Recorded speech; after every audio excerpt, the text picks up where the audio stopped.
are the neurons that are located in the cerebral cortex. They descend down, they enter into the brainstem before they finally reach the spinal cord. So you know that in the cerebral cortex, we have two important areas responsible for our voluntary motor movement. These two areas are, number one, the premotor cortex and the motor cortex.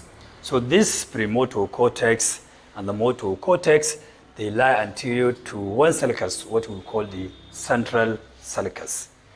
So the upper motor neurons, they descend down, they pass through the brainstem. As they descend down through the brainstem, they bundle together also in the ventral aspect of the brainstem to form what we call the cerebral peduncles. And so as they pass through the midbrain, they go into the pons, they scatter in the pons.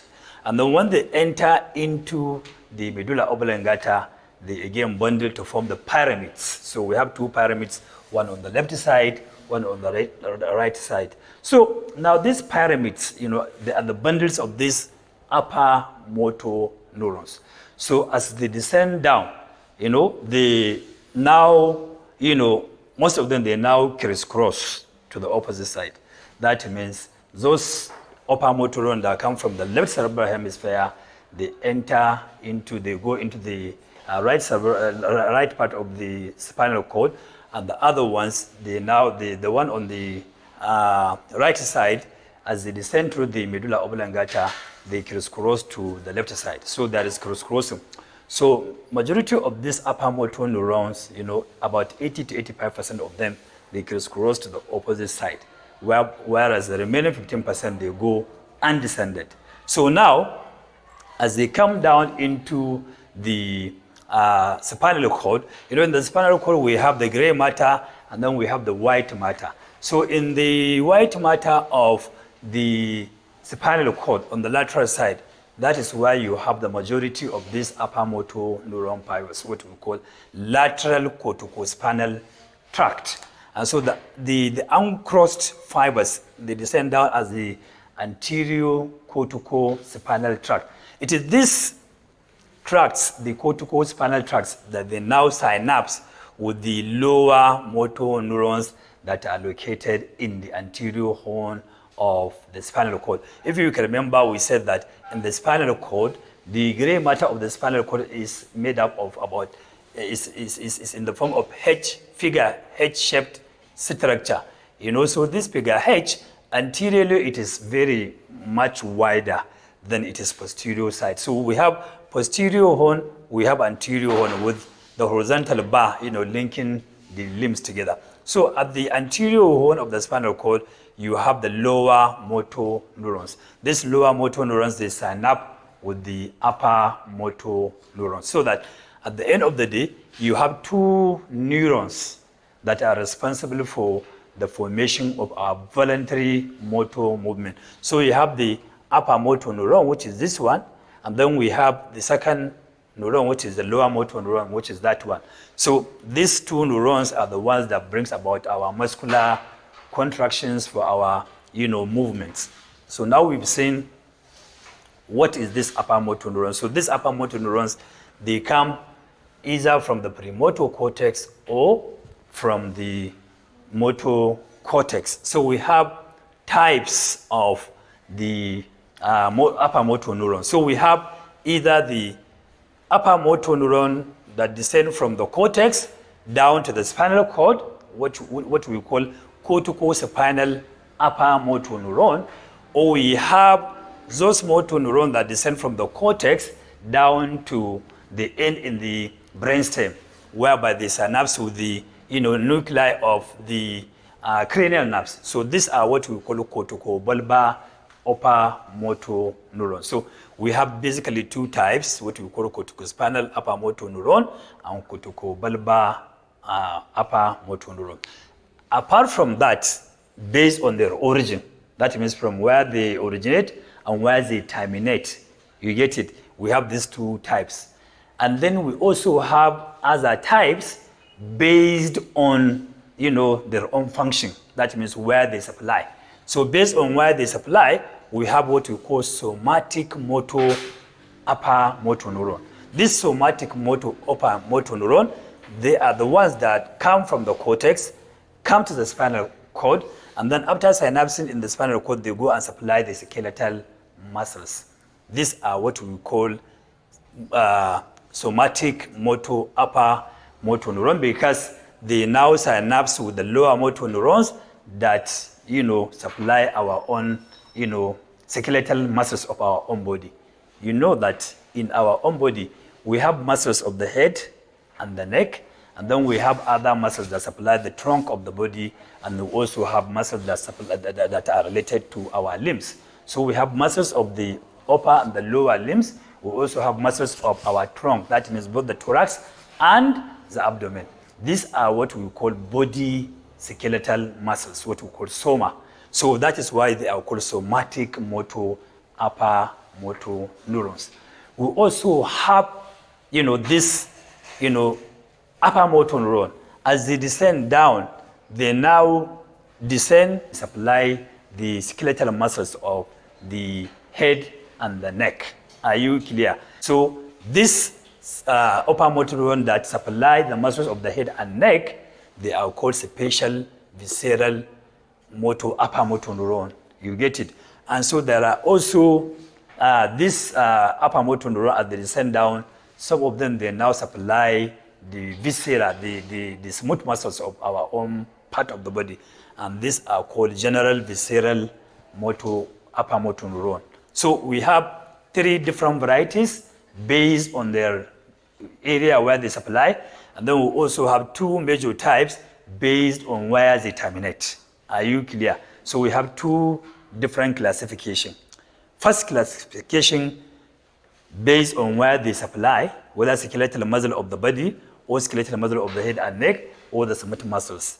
Then we also another type of classification based on where they terminate. That means if they terminate in the spinal cord where they synapse with the lower motor neuron that supply the skeletal muscle of the body, and or where they terminate in the brainstem where they synapse with the cranial nerve nuclei that supply our, different part of the aspect of the body. So now we've seen the different types of the upper motor neuron. So when we talk about the function, most of the time now, the upper motor neuron, mostly they are inhibitory in nature. That means if you now remove the function of or the effect of the upper motor neuron on the lower motor neuron, the lower motor neuron, when you leave them alone, these ones, they are excitatory. That means without any impact of this upper motor neuron, these lower motor neurons will be firing. That means it will make high impact on the muscles so that the muscles will continue to, contract excessively.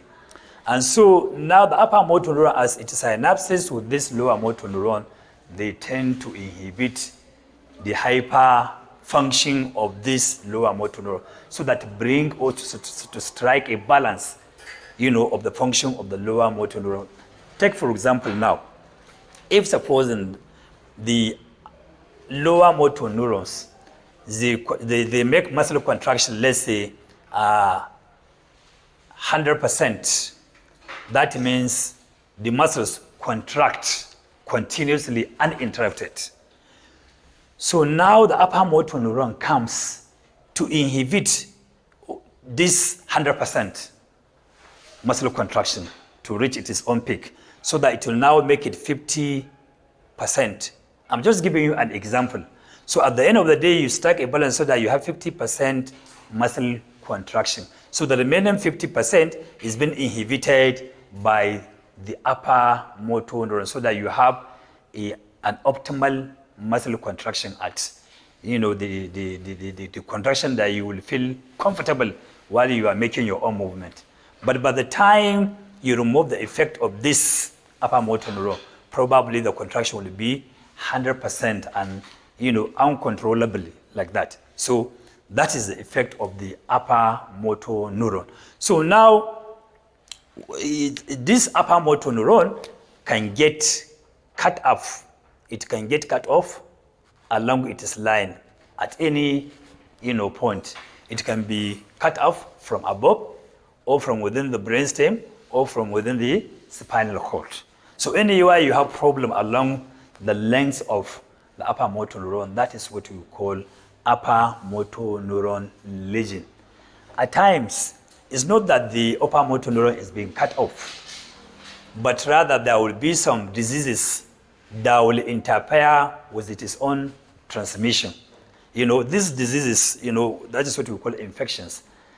So infection can cause, problems with the upper motor neuron. Again, similarly, you can also have tumor. So tumor can also, that is cancer. So cancer can also cause, problems with the upper motor neuron. Similarly, degenerative diseases can also, cause problem or lesion of the upper motor neuron. You are already aware that we have what we know as stroke.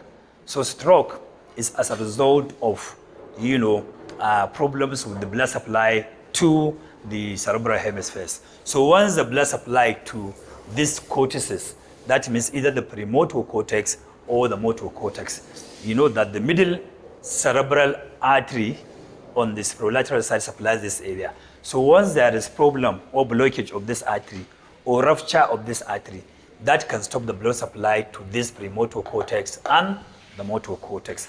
And by so doing, that means there is lesion of this upper motor neuron because they are going to be degenerated. And that means there's what we call upper motor neuron lesion. You are all aware that the left cerebral hemisphere is the dominant hemisphere that controls the right side. And then the right cerebral hemisphere controls the left side of the body. So if we have problem with the left cerebral hemisphere, so we have, these features that are going to, that I'm going to discuss now. So what are the features of the upper motor neuron? The features of the upper motor neuron lesion, you have what we call hemiplegia. This hemiplegia, the hemiplegia results as a result of, this stroke that I made mention. That means there is blockage of the cerebral artery that supplies that motor cortex or the premotor cortex. So if it is the left side, the right half of the body is going to be paralyzed. That is what we call hemiplegia. That means half of the body is paralyzed. So the left cerebral hemisphere is affected, so the right half of the body is going to be paralyzed. That is what we call hemiplegia. Are you clear? So now we know what is hemiplegia. And so other features associated with this lesion of the upper motor neuron is body weakness, generalized body weakness. And so the paralysis is what we call spastic paralysis. Why do we have spastic paralysis? As a result of this lack of the inhibition of this lower motor neuron. Since the upper motor neuron is now being paralyzed or is now being cut off, or maybe its function stops as a result of this, blockage of the artery or rupture of the artery or any kind of thing that caused it. So you have what we call spastic paralysis. And the tone of the muscle is going to be hyper, is going to be increased, more than in the normal situation. That is what we call hypertonia, because the tone is no longer normal, because there is no inhibitory responses from the upper motor neuron. Similarly, there's what we call hyperreflexia. If you now strike, your knee joint, or you strike the elbow joint, or any joint, especially the knee joint, that is mostly where we test in the clinic. And so the reflex, is going to be exaggerated. So the reflexes, are going to be exaggerated. That's what we call hyperreflexia. Similarly, there is what we call positive Babinski sign. What we call, or what we mean by positive Babinski sign, if this is your foot and you strike the lateral aspect of the foot with a biro like that, that's what we call dorsiflexion of the big toe. It is going to dorsiflex, and the other toes are going to fan out. That is what we call positive Babinski sign. Normally, when somebody is normal without having this upper motor neuron lesion, when you strike the lateral part of the sole of the foot like that, you strike it like that, so this, toe will now plantar flex, and there is no fanning of these other toes. That is what we call absence, Babinski sign. But if there's upper motor neuron lesion, that's what we call positive Babinski sign. That is, dorsiflexion of the big toe and fanning out of the other toes. There's also what we call clonus. When you now try to elicit, a reflex on any of the joints, like the ankle joint or the elbow like this, you try to flex the elbow joint, or you try to flex the knee joint, or you try to flex the ankle joint, the muscles responsible for either the flexion or extension of that. If you flex the joint, the muscles responsible for the flexion of that joint, they are going to be, they are going to sustain their own muscle contraction. So there is what we call, excessive involuntary arrhythmic muscle contraction as a result of that upper motor neuron lesion. So the meaning of clonus is involuntary arrhythmic muscle contraction as a result of the upper motor neuron lesion. These are the features of the upper motor neuron. So I will stop here before I now proceed to the lower motor neuron lesion.